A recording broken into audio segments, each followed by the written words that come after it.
Shalom Uvracha, nous poursuivons aujourd'hui avec le troisième pérec de Masechet Zvachim à la première Mishnah. La Mishnah nous enseigne Kol Apsulim Sheshachatu.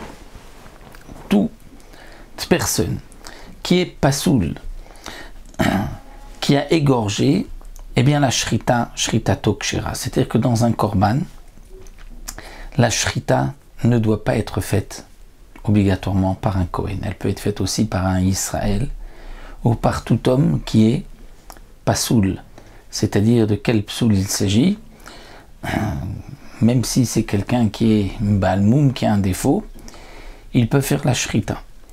Donc la Mishnah nous dit Kol Apsulim Sheshachatu, tout pasoul qui a égorgé le korban, shritatan kshera, leur shrita est kasher. Shrita kshera bezarim, la shrita est kasher, même si c'est un zar, un Israël, donc quelqu'un qui n'est pas Kohen.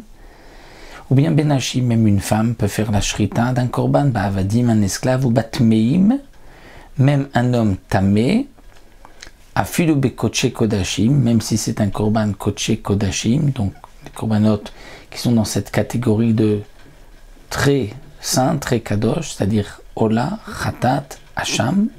Mais attention, bilvat shulutmim nogim babasar, à condition que l'homme impur ne touche pas la viande, ne touche pas la chair, ne touche pas la bête après la shrita, parce que sinon il va la rendre impure et un korban doit être pur.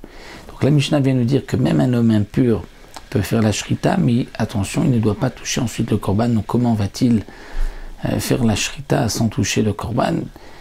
Nous allons le voir tout de suite dans le Barthénoura, parce qu'il y a aussi une autre question. Comment peut-il faire la shrita d'un korban kodesh kodashim qui doit se faire dans la hazara, alors que lui ne peut pas pénétrer la hazara? Donc la réponse est simple, il va prendre un long couteau qui peut être même parfois très long, de quelques mètres, pour pouvoir faire la shrita. Donc ici, le Barthénoura nous explique que ce qui est marqué dans la Mishnah, que tout pasoul qui a égorgé, ce n'est pas seulement qui a bediavad, mais même les khatrila, il peut faire la shrita, puisque ce n'est qu'à partir de la Kabbalah où on reçoit le sang que ça doit être un Kohen. Pourquoi c'est marqué sur la chose de Sheshachatu bediavad? Le Barthénoura nous explique à cause du tamé, parce que le tamé, c'est vrai que les khatrila, on lui dira ne fais pas de shrita de peur qu'il va toucher la viande.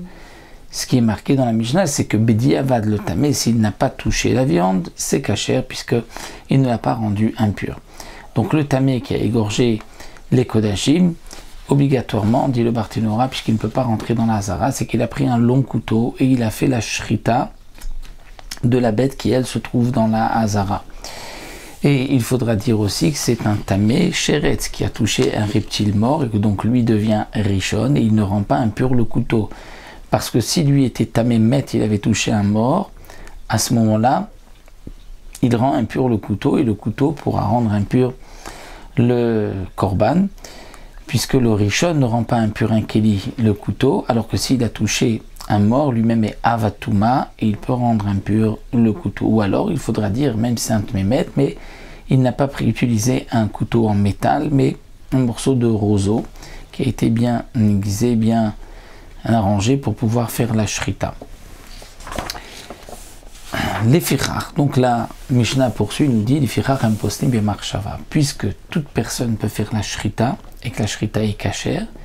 Donc si un Israël fait la shrita du korban, le korban est kasher, et bien s'il a pensé au moment du korban une marshava qui rendra pasoul le korban, si c'est un korban khatat, il a pensé chez le lishma, le korban sera pasoul.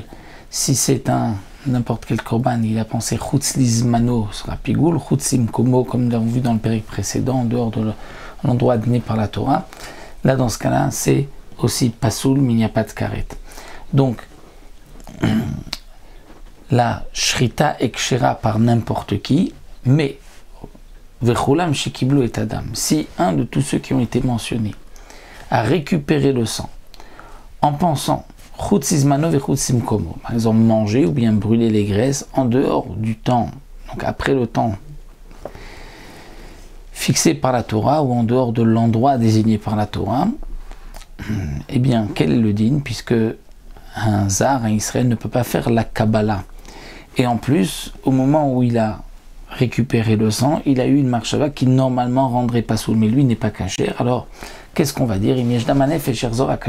S'il reste encore du sang nefesh, c'est-à-dire du sang de l'âme, du sang qui sort avec G, qui est donc kasher pour pouvoir faire une zrika, eh bien on va dire à un kasher, un homme kasher, c'est-à-dire un Kohen, de tout de suite récupérer le sang qu'il peut encore pour pouvoir asperger le sang de ce korban, et le sang de ce korban, puisqu'il y a encore dam nefesh, il y a encore l'âme dans ce sang, puisque c'est le sang qui gicle encore, donc il sera kasher, et le korban est kasher. Pourquoi? Parce que la marshava, la pensée du Israël qui a récupéré le sang auparavant avec cette marshava, on n'en tient pas compte, puisque lui ne pouvait pas faire de Kabbalah. La marshava ne rend pas soul que si celui qui a pensé a le droit de faire cette avoda et kasher pour cette avoda, mais s'il n'est pas kasher, donc on ne tient pas compte de ce que le premier a pensé, c'est comme s'il n'y a pas eu de Kabbalah. Voici maintenant un kasher vient prendre la Kabbalah, puisque il ne pense pas de Chutzimkom ou Chutzlizmano, là le korban est kasher.